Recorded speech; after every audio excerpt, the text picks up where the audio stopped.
Sports this morning. I'm Cecilia Omogbe. I am Taya Salam. It's great to have you join us again.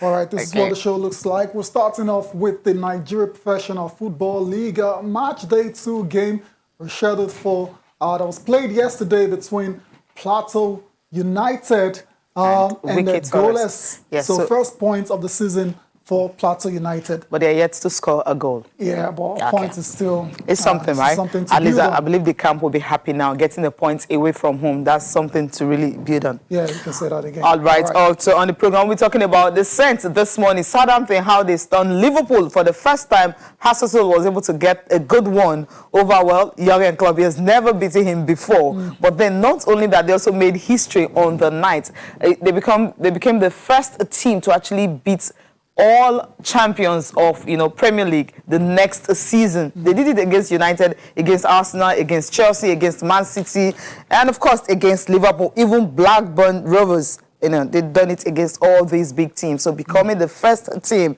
to beat a defending champion the next season. Fantastic win, fantastic goal scored by Liverpool old boy Danny Ings. Just 2 seconds, 2 minutes into 1 minute 57 seconds, less than 2 minutes into the game. Yeah, good win for HudsonOdoi, the coach of the Saints. Also on the show this time in the NBA was the Boston Celtics taking on the Toronto Raptors, and it was Boston prevailing in that matchup, which means the Raptors have now lost 5 games to start the season. Okay. Not looking good. Before the season started, the Raptors were not one of those teams. Of course, we know. You thought would struggle at the beginning of the season. So it is what it is. Not a good start by any means for the Toronto Raptors, and they need to find a way to regain their swagger if they're going to compete in the Eastern Conference. We're starting off the show from the NBA. Let's give you results of the games that were played last night. And early this morning, we talked about the Raptors and the Celtics already. Let's go on to the matchup between the Cavaliers and the Orlando Magic. Yet another loss for Cleveland. We're still missing the services of Isaac Okoro. The coach was saying yesterday that Isaac's absence has kind of affected the team, both on the defensive and offensive sides. And it's not a surprise to see that they're having this kind of run. Exactly. It's not been a fantastic run in the last couple of games. We've seen highlights of pictures coming from the match between the Celtics and the Toronto Raptors. And this game was all about Jason Tatum. 40 points on the night in their 126-114 victory over the Raptors. It was a slow start for Celtics. Celtics very slow. But they managed to recover from 26 down in the second half to get that victory. And of course, you have Tatum, of course, for him, 40.21 in the first half. And at the end of the day, the Boston had to go with 5-3. Fred VanVleet led the comeback charge with 35 points, but then the Raptors once again came up short. Yeah. The first meeting since Boston Celtics actually eliminated these guys in the second round NBA Finals in September. Not a good start at all for Nick Nurse and the team, the Toronto Raptors. They will need to find a bit of swagger back. They're playing with so much, very little confidence at the moment, and that's why it's not a surprise at all. They keep losing games to start the season. That guy on your screen, Pascal Siakam, has to start bringing his A game to the court on a nightly basis. So there you go, the Raptors losing, but the Celtics is a fantastic win for them, and the coach of the team, Brad Stevens, has had this to say. All right, that's Brad Stevens speaking after the win against the Toronto Raptors. He also spoke about Shemi Ojeleye, who had a decent game for Boston on the night, 12 points and 7 rebounds in 30 minutes. Confirmation of all the results in the NBA for you. Cecilia, let's move on to the Pacers. The Pacers, of course. Victor Oladipo and the Pacers. Good win for them as well, too, this time around against the New Orleans Pelicans. Cecilia, Malcolm Brogdon was the star of the show. Overtime winner. Scoring with just 1.7 seconds left in overtime to deliver the victory for the Indiana Pacers. 118-116, that's how it ended. Tells you it went down to the wire. To the wire, Victor of course. Ladipo, 25 points on the night. On the night. But Pelican Stars, I mean, you have Brandon Ingram, Zion Williamson. These guys combined for 55 points in the loss. Ingram had 31. Williamson recorded a double-double, 24 points and 10 rebounds. But then we have Victor Ladipo, and of course you have another Malcolm. All of them had to combine to get a good result for the coach, and that's why the coach is really excited this morning, talking about the players who make those contributions for them to go 5-2. Good job from these guys. When you have Victor and Malcolm combining for 46 points. Yeah, decent outstanding indeed. Let's look at the top performers before we leave the NBA. The guys that stood out overnight. Jason Tatum, 46. Surely number one. Luka Doncic is the next guy as well to arguably 26 triple-double. This guy's just 21 years old. Of the season from Luka Doncic at 33, 16, and 11. Giannis Antetokounmpo as well, best performance of the season, 43, 9, and 4. Steph Curry, of course, but not the least, 39 and 8 assists, just a day after exploding for 62 points. Just 2 points shy of having a triple-double in this one. Okay. That's it for the NBA, Cecilia. Right. Okay, we'll leave the NBA and come home. It's a big year. I mean, 2021 is a big year. The Olympics, there's so many tournaments taking place this year. Yeah. And of course, we've been focusing on 2021, what it looks like. On New Year Day, we had, DJ Mutuibo talking about our Nigerian players, what the Nigerian stars, and what we need to put in place to ensure that 2021 is a better year for us. Knowing that 2020 COVID disrupted most of the competitions, but then we know this COVID is still around. But I mean, administrators, federations, and international bodies are finding a way to see that it doesn't really affect sports, putting the necessary protocols in place to ensure that games and all the tournaments will go ahead. So this morning we'll be joined by a sports administrator and also former president of Athletics Federation of Nigeria, Danny Gary, joins us from Lekki to talk more about our focus on 2021 and what we need to do to ensure we'll be having a good year. Good morning. It's good to have you, sir. Yeah, good morning. How you doing? Happy New Year. Same to you. Fantastic right here in the studio. Okay, let's go straight to the point. Our focus on sports in 2021. We know there are lots of tournaments that will be on. But then how do we start this year? It's what we've been saying for the past 10, 15 years. Nigeria is still running around in circles, as it were. Just before we got on to this discussion, I quickly Googled Nigerian Sports Commission. I Googled where I served, Nigerian Athletics Federation. I also Googled Nigeria Olympic Committee. There is no current news in any of these websites. That underscores the lack of seriousness, the lack of traction, and the lack of cohesion that is bedeviling our sports, and it's been there forever. These are simple, low-hanging fruits that we can correct easily. The NOC that's supposed to be driving this year, that is Olympic Games, their website is even worse. Google it. Let Nigerians Google it. They even have 2008 Beijing Olympics in their current news. So this depicts what we've been saying. This has nothing to do with money. It has simply got something to do with administration, your tactical and strategic underpinnings as to how you plan, how you engage, and how you execute. It's still porous, fractured, with somersaults of policy, and what I characterize as mediocrity, really. There's no excuse for it. We do have the talent. We do have the athletes. It's just management.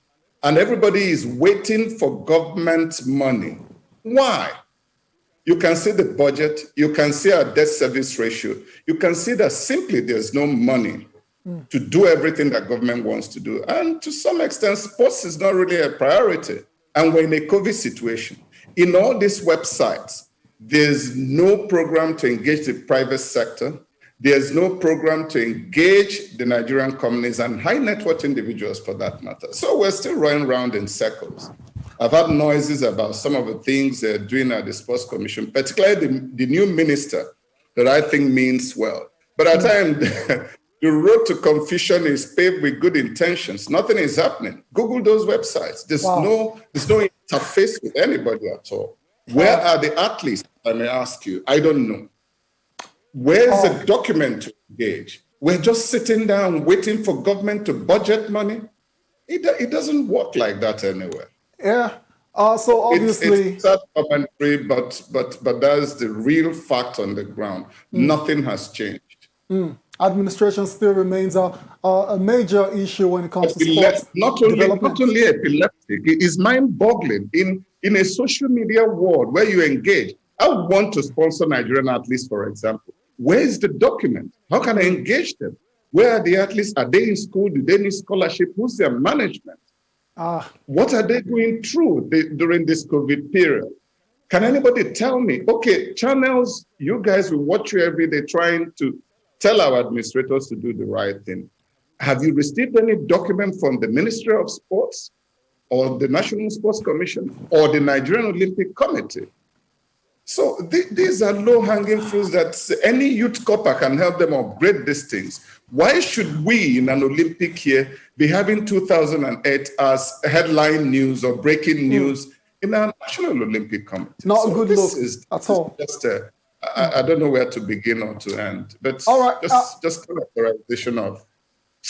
All right.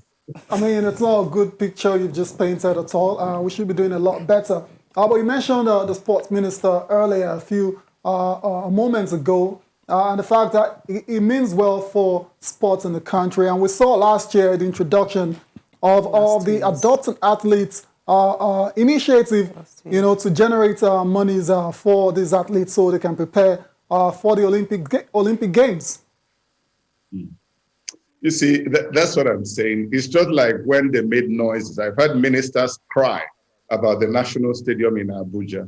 I've also had them cry at the National Stadium in Lagos. Apart from the musical chairs, apart from the PR, the media manifestations, where is the real action on ground? So some of us have stopped listening to what ministers say. What we want to see is action. And action has to be in today's world with interaction remotely, virtually, and also interfaces with those who will sponsor you, which is the private sector, high net worth individuals in Nigeria, the Nigerian companies. There's zero document for that interface. Like I said, do you have one? I would like a place I can click now and get on. Just before this interview started, I Googled all these government institutions. So what it means is that they're sitting down there and waiting for government budget. But I have bad news for them. There is simply no money at this point in time. Maybe they're not reading what is happening with COVID-19, the economic imperatives, the fact that Nigeria is not generating enough money in our oil and gas sector. So this is a challenging year. It's not a year you sit and wait for government budget, then you go over to Tokyo and spend it over a 2-week period and come back. That is a tragedy. If the minister have this support structure for the athletes, can I have a document? Where can I see those things? I would like to participate. Yeah, some of the athletes have actually they've been beneficiaries of this Adopt an Athlete campaign. For example, Odoi has been adopted by a company, so she's going to be getting financial assistance in terms of preparing for the Olympics. There are other ones as well. So, for example, the stadiums as well too have been adopted and they're undergoing refurbishments. You see, are we running a secret society? This is the fundamental issue in Nigerian sports. There has to be openness, there has to be transparency, and there must be accountability. Why is it hidden? Where are the parameters for others? Okay, Odoi has been taken on by one particular person. What of the other athletes? Where are they? What are their needs? How can I get engaged? I have a couple of friends that when we were growing up, we participated in sports. Some of us benefited from sports. How do we engage this Ministry of Sports? How do we engage the Nigerian Olympic Committee? How do we engage the Nigerian Athletics Federation? It shouldn't be an opaque issue. It shouldn't be, where are the parameters? This person that is getting this support, is that person rightly deserving When I was president of Athletics Federation of Nigeria, I'll give you one quintessential example. It was Osayomi that was dropped in the Olympic Games for Athens. And I asked why. There's what you call Hungarian table in athletics. And it was when they investigated, bless his soul, Alaji Ekeamu, that we found that Osayomi actually made the team ahead of 3 other people. You see why opaqueness should not be tolerated? You see why transparency and accountability should be the fulcrum and the bedrock of whatever you are doing, so that people don't to time you and think you're just playing games with us. Publish it. Give us the parameters. And money should not be free. If you're supporting an athlete, can we see the projection? Can we see the improvement as it were? You don't just give money. Otherwise, I call people from my village to come and collect money from federal government or from well-intentioned individuals. Publish the parameters so that it's open and transparent, and more people will engage. There will be traction. There will be positivity. But when you tell me somebody is somewhere, where is it on your website? We would like to know. And where is the profile of that athlete? Is the person improving or not improving, or you've given this money and the person has traveled to somewhere and is doing another job? So this is the indices we need. Okay, we get your points. I think what the ministry needs to do is to make this more public, because, you know, when these athletes got everything they needed, I mean, the ones that were adopted, I mean, about 4 or 5 now have been adopted via that campaign and all that. I mean, we had the news everywhere, but I think maybe what they need to do now is to put it out there so that more people will get to know about it. But we need to go on a very short break now. Apologies for this. We need to go on a short break now. We'll come back. We'll talk more about this Adopt an Athlete campaign, and also how Nigeria can win medals at the Tokyo Olympic Games coming up in July.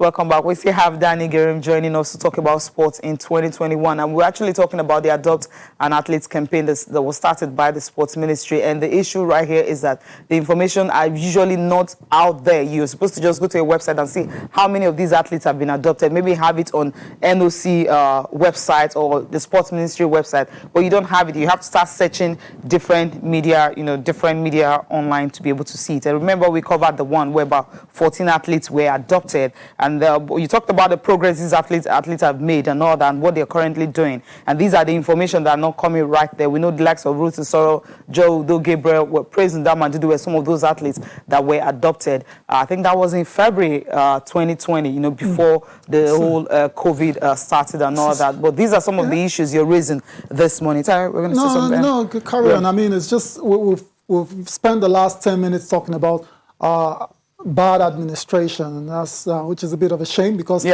should have gone past that now. But I want to focus on the athletes now. I mean, what are Nigeria's chances? Let's focus on track and field, because it used to be there before. Track and field, what are Nigeria's chances in Tokyo, considering that we have some very, very talented athletes at the moment?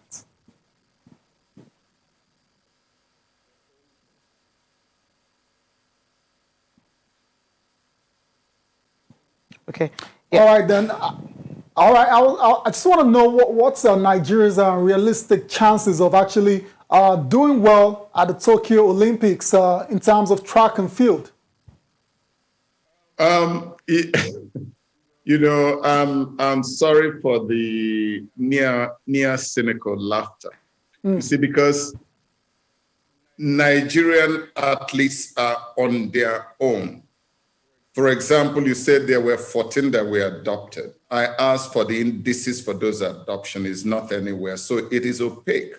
And those that will sponsor you are looking at you and knowing that you're not serious. Because if you're serious, you would have given us the parameters for adopting those athletes, how much you're paying them, and the targets you've set for them, who their managers are, where they are based within the environment of COVID. None of that is anywhere. All the news in all the websites are stale. So we are running an opaque system, and nobody takes that serious in today's social media world. Now, what are our chances in the Olympics?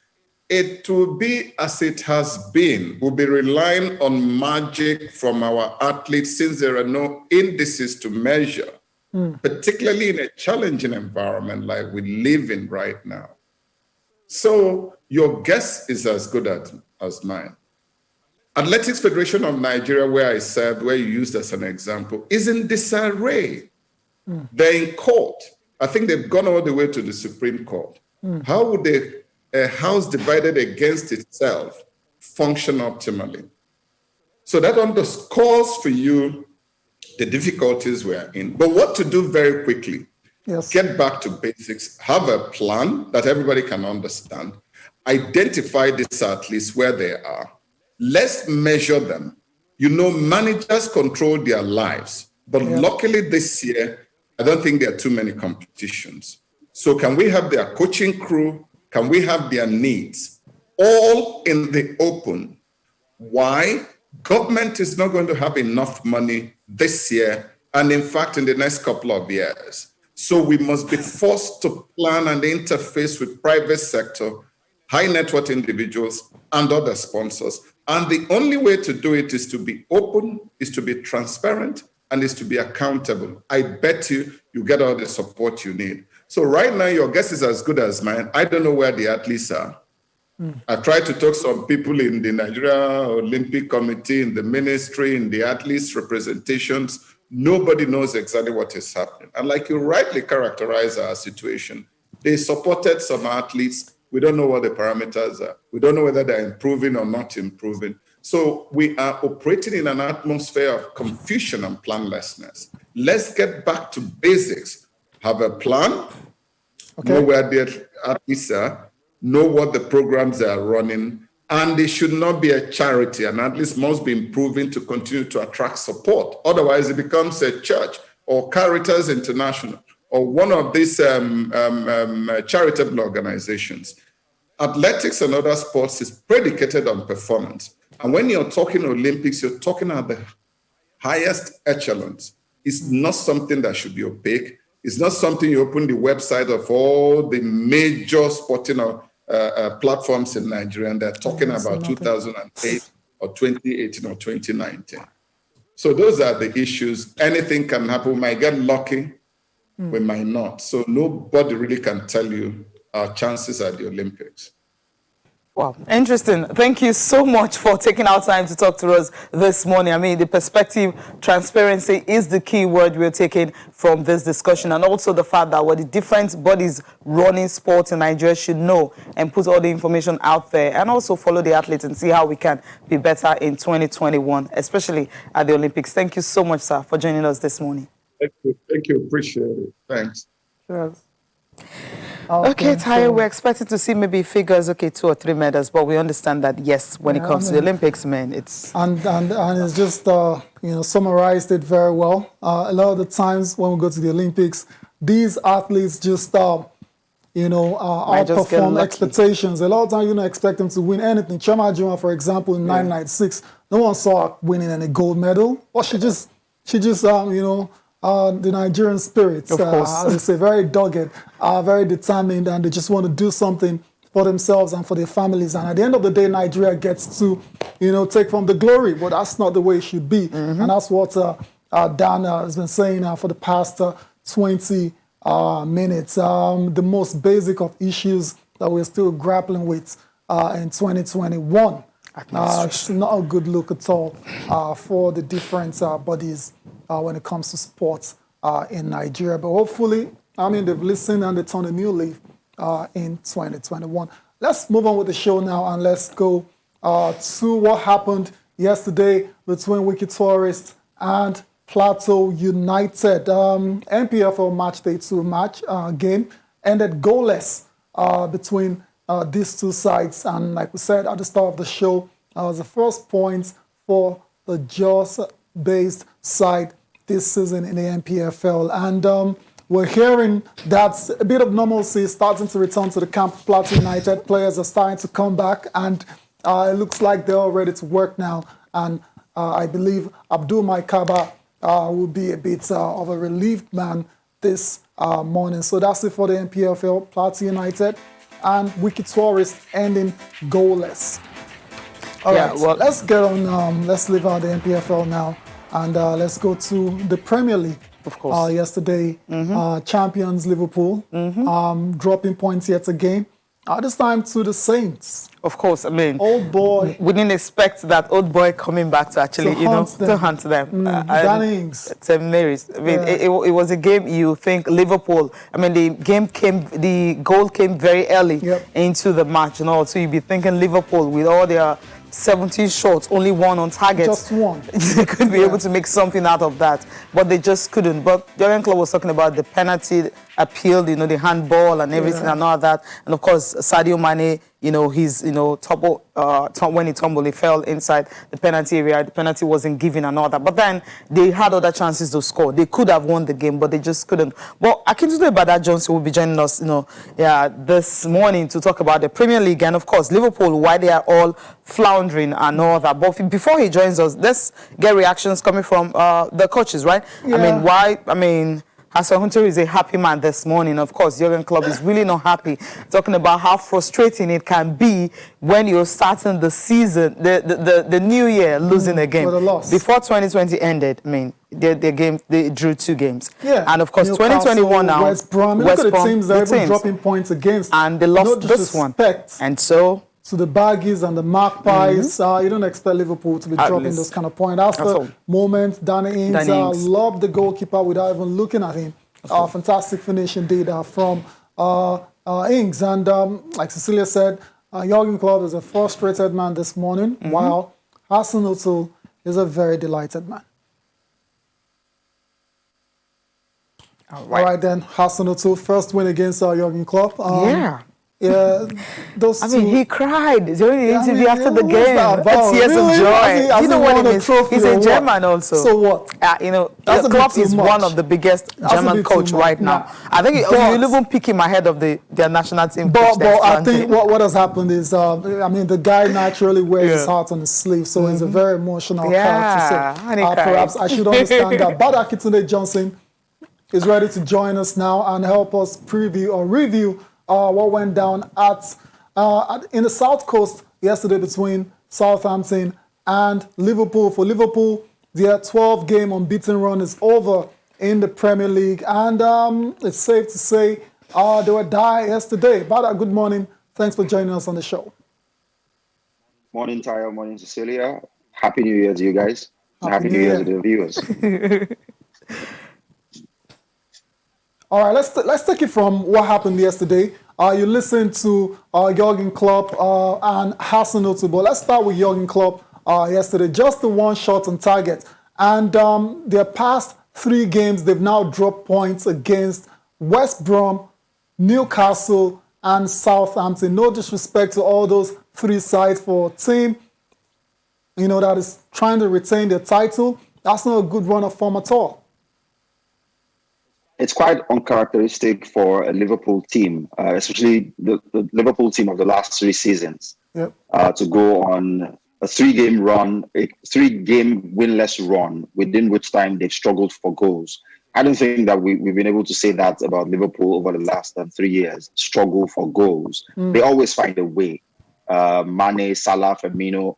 And I think what would concern Jurgen Klopp even more is that he doesn't have the excuse of his main guys not being available. Yeah, Diogo Jota, who came in and contributed a fair amount of goals, is out injured, but he's got a full complement of his attackers, and they are misfiring at the moment.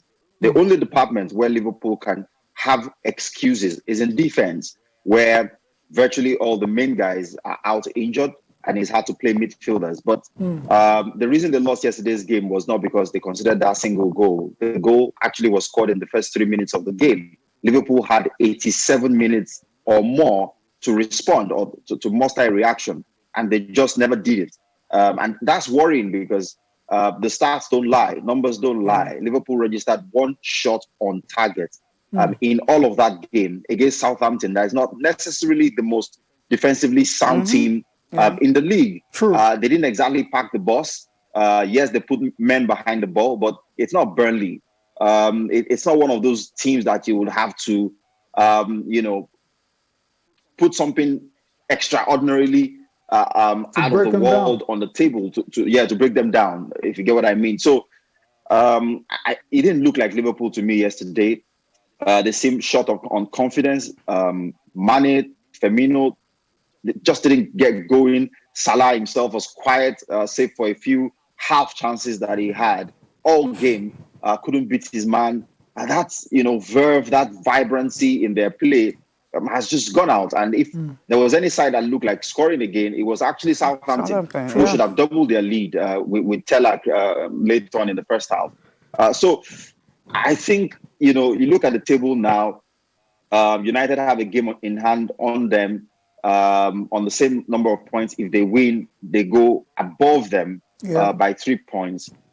City have 2 games in hand. If they win both games, City also go above Liverpool. And you ask yourself, if any of these sides actually establish any sort of daylight between themselves and Liverpool, does Liverpool have what it takes or what it will take to overhaul them or to catch them at some point?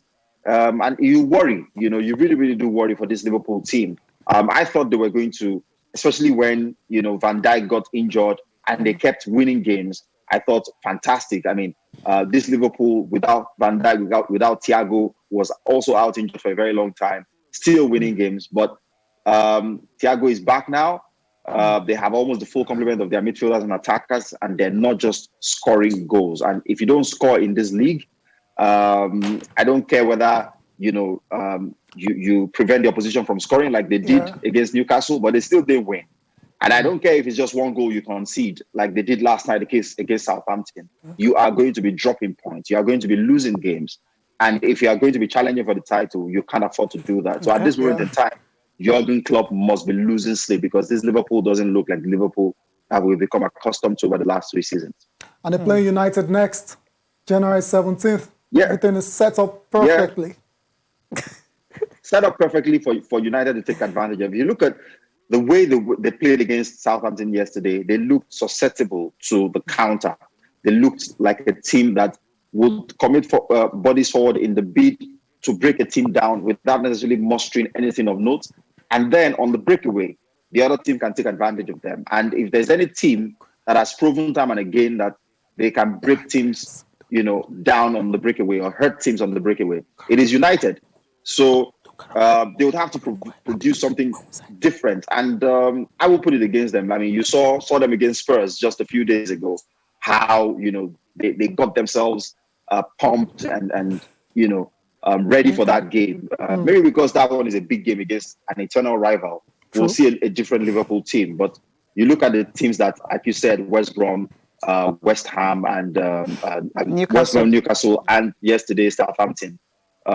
These are games that Liverpool should be winning. These are games that Liverpool were winning, in past seasons. And even though they beat the big teams like they did against Spurs and maybe they beat United, if they keep losing and drawing games against the small teams, we don't have a title challenge. Okay, quickly, you mentioned Spurs. I mean, Jose Mourinho has talked about the fact that Carabao Cup semi-final is tonight. He's up against Brentford. He says that will be his biggest game. I mean, Brentford? As a Spurs manager. I mean, he's the master of sound bites, and he has a clever way of dropping these things in there just so that the media has something to feast on. Of course, for a manager who's won the Champions League twice with 2 different clubs, won the league in different countries, this can't be his biggest game. But in the context of what has happened with Spurs over the last 12 years, that's a decade and 2 years of not winning anything. Exactly. You might want to agree with him that should he win this game and then go on to win the finals, indeed it might be one of the most important games that he's had to play as a Spurs manager. But he's still got Manchester City and Manchester United to contend with, the 2 teams in the other semi-finals. Of course, the money would be on City progressing just because they won the last 3 League Cup titles. They won 4 of the last 5. They seem to do well, but Spurs, I think, will beat Brentford. Brentford have done so well. They've accounted for the scalp of, I think, 3 Premiership teams already this season. Yeah. I think they will be a hard nut to crack for Spurs, but this Spurs team are just very astute, very professional. You saw how in their last league game against a very tricky opposition, They were able to wait for their moment all through that game. True. It looked like they were not in the game. They were losing the key battles to Leeds. Leeds was sprightly, bright, creating chances. But as much as they were doing all of that, Spurs were just waiting for their moments. And with Son, with Kane, with Steven Bergwijn, with players like that, with a lot of pace, a lot of trickery, and more importantly, ability to create and score goals. The quality, I think Spurs will be too much for Brentford, and Spurs will be booking their place in the Carabao Cup final, where they'll be contending with one of the Manchester clubs. Okay. All right, but we need to go on a break now. We'll come back after this.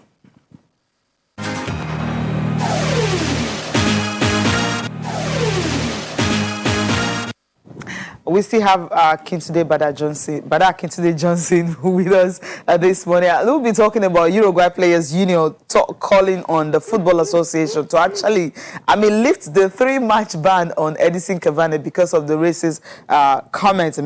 They said discriminatory acts or something like that. He made to his own friend on social media and all that. So they're really not happy about it. You have Godin, Luis Suarez, all of them, even the South America country, talking about the FA of the Uruguay, also calling on the FA to actually lift that sanction. What do you make of this? Very funny. I think it's much ado about nothing, to be honest. It's okay for them to... it's okay for them to show solidarity for their friend, but I'm sure deep in their heart, they know that the FA's decision is not going to be reversed. It will have to serve out the ban.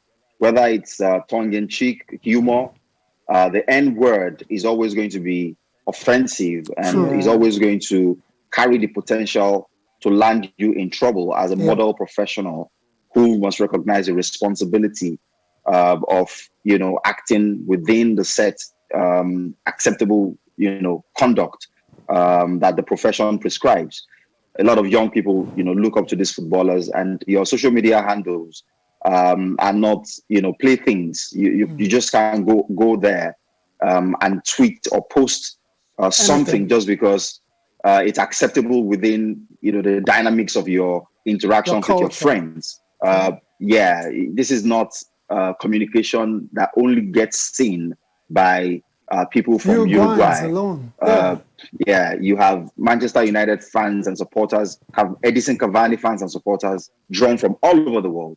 And if that tweet carried the potential to offend a certain race or people, then he can have no excuses.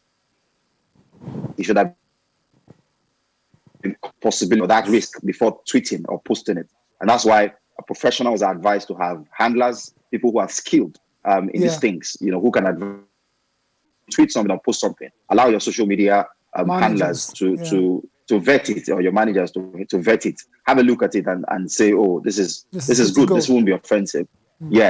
All this is damage limitation. I know that there's an attempt to make the world see that Edison Cavani is not racist, and I think we all can relate to that, because for a man who's had a long career and has never had any racism-related incidences, that must mean that this was just a mistake. But as they say in law, ignorance is not an excuse. Ignorance is not excuse. It's not tenable in a law court. So similarly here, you can't say that because his intentions aren't matching or aligned with the perception that he should be left off the hook. That's not happening. He's going to service. Absolutely. And he's going to have to pay the fine.